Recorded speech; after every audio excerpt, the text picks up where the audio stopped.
Monster collecting games have been one of the most popular genres ever released. The most popular series, Pokemon, has introduced many new players to the genre and allowed for new takes on the genre to be developed and flourish. As time has gone on though, the quality of some of the series in this genre has gone downhill quite significantly, not looking at any one Pokemon. So a lot of players are looking for a new game to sink their teeth into and get as much enjoyment out of as they have with Pokemon. Monster Hunter Stories is Capcom's take on the monster collecting genre, and is a spin-off of the very popular Monster Hunter series. Originally released on the 3DS, Monster Hunter Stories allows players to befriend monsters and battle alongside them, instead of hunting monsters in epic battles. The game was originally released in Japan in October of 2016, with other regions receiving the game in September of 2017. And Nintendo and Capcom eventually followed this game up with a sequel on the Switch in 2021. I finally managed to get around to playing Monster Hunter Stories 2 late last year at a friend's recommendation, and what I want to talk about in this video is, what's the game like, how it compares to other games in the genre, and is it worth picking up?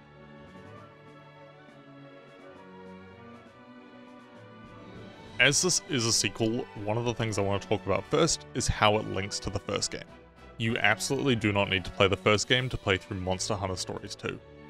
Some characters from the first game appear, and the events are sometimes referenced very minorly, but the location and story are entirely different as far as Google could tell me.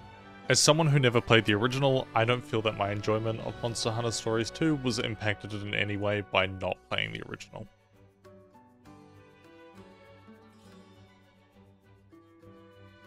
For a lot of players, the art style of a game can really be the make or break. And given that Nintendo consoles aren't known for their performance, the quality of the art style can be critical to the success of any game on the Switch. With that said, the art style of this game is fantastic and is definitely one of the more redeeming factors of this game. The characters and the monsters in this game all look fantastic, and for the most part they all have very unique designs. There are some recolors and variations of monsters, but overall, the diversity of monsters in this game is pretty solid. On top of this, the world design is also fantastic. The first few cities and towns that you're in are absolutely amazing. They're very well designed, and everything feels like it has a specific purpose. And like the monsters in this game, each city is very unique and has its own style. It doesn't feel like you're traveling back to the same city over and over again. Though as the story progresses, the cities don't have that same impact that the first few had.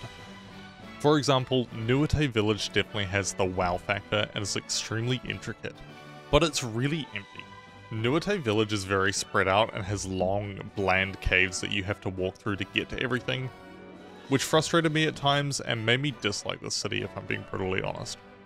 On the contrary, the first beach area was really cool and really open. When you were going through these areas to get to the dungeons, it felt very exploratory and you weren't confined to a single pathway. Some cities had very exploratory areas, but outside Kuon Village and in the volcano, you were shoved into very narrow pathways that felt very unexplorable, which was quite disappointing.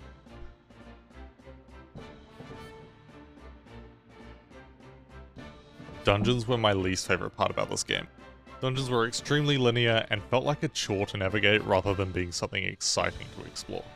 I also don't know if I only noticed it in late game or if it was only an issue in the late game, but some sections of dungeons were reused quite heavily, so you'd end up in a certain area, feel familiar, and then end up taking a wrong route because it wasn't the correct route in this dungeon variation.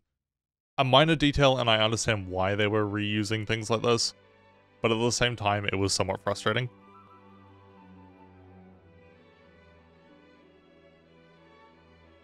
Monster Hunter Stories definitely does some very interesting things with the monster taming genre, and I want to delve into that quite a bit. The only way to get more monsters and to expand your party in this game is to get eggs.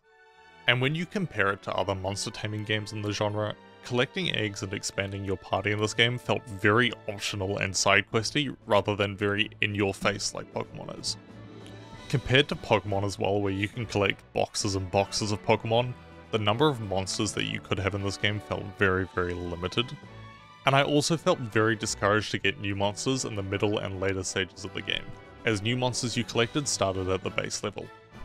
As I entered the middle and late stages of the game, I actually felt better off keeping the monsters that I had, and I didn't really switch them out very often. I think by about a third of the way into the story, I'd actually selected my final team for the most part. Though the egg concept is definitely interesting, I really would prefer to be able to catch or tame monsters in the wild, as then you don't feel like you're having to grind whenever you want a new monster or you need to expand your team for whatever reason.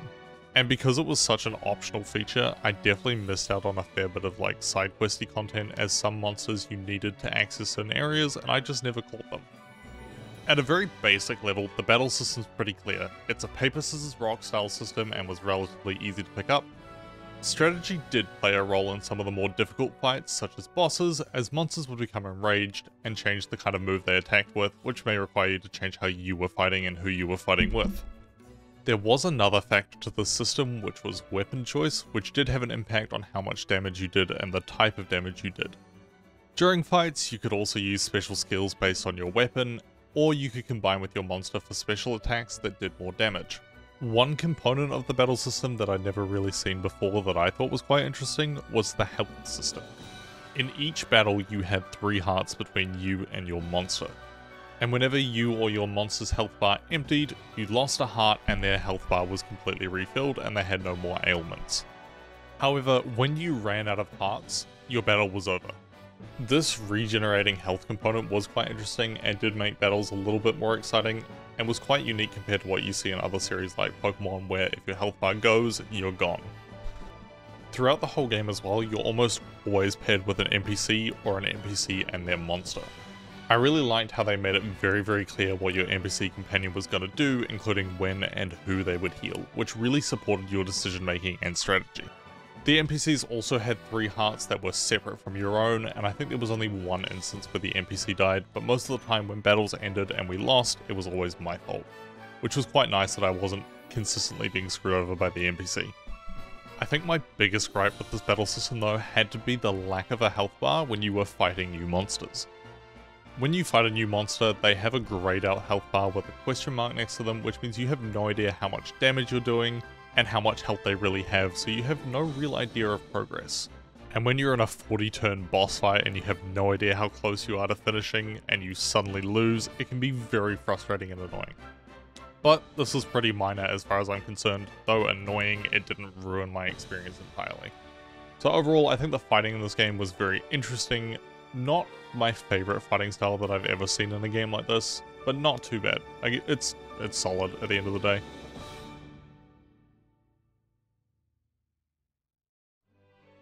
Exploring the world was pretty fun. I didn't have any specific gripes or anything I really loved about this. Being able to ride around on your monster of choice was a very nice touch, and as I mentioned before, different monsters had different abilities in the overworld. So this acts quite similarly to the HMs from Pokemon, but these abilities only gave you access to optional areas and weren't a requirement to complete the story. Flying was a very cool mechanic, but felt very underutilized. And this is a minor story spoiler. When you first unlock flying about halfway through the game, it's amazing. You're in a big open area and truly can soar through the world, and this is arguably where the game peaked. However, once you leave this area, you're never really in a big enough space to properly fly around. If you go back to some of the earlier areas from the game, there is definitely some space to fly around, but because it's not truly open world, there isn't really anywhere in the game that's big enough to properly fly around, which is kind of disappointing. It would have been really cool to see this mechanic used a little more.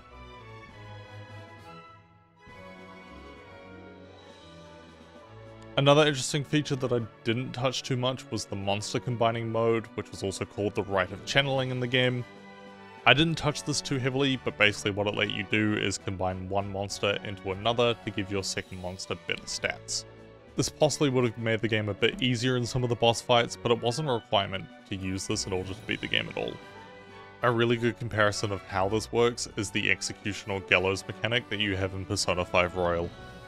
As is common in a lot of RPGs, Monster Hunter Stories 2 also had a quest board that offered a variety of side quests for players to partake in, including multiplayer quests to complete with a friend. I didn't really touch the quest board too much, and I didn't do any of the multiplayer quests as I didn't have anyone to play with. I did complete some of the quests, but it wasn't my main priority with this game.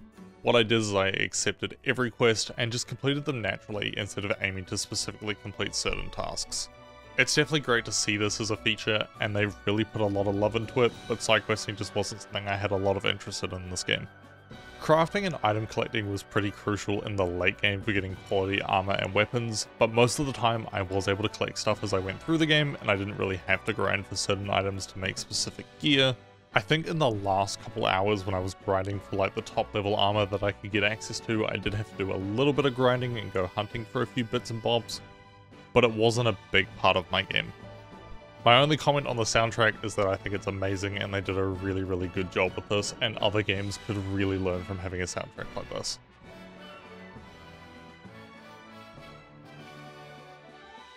The story I thought was pretty good. Not the most amazing story I've ever played in a game, but definitely a very good story.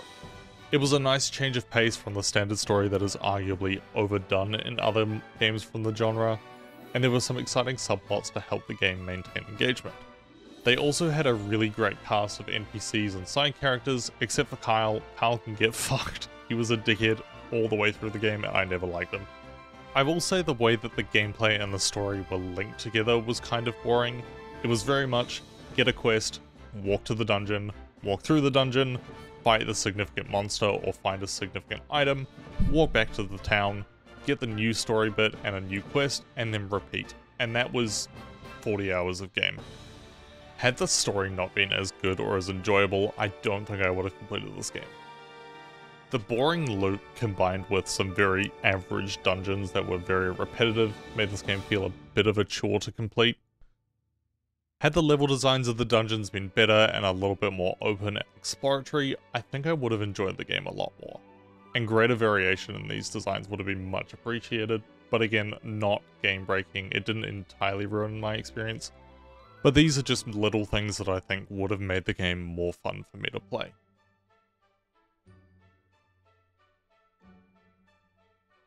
Overall, Monster Hunter Stories 2 is a good game, and it's a breath of fresh air for someone looking for something different from the Pokemon series, or anyone who's a big fan of the Monster Hunter series and looking to explore the world and the lore of the Monster Hunter series in a new way.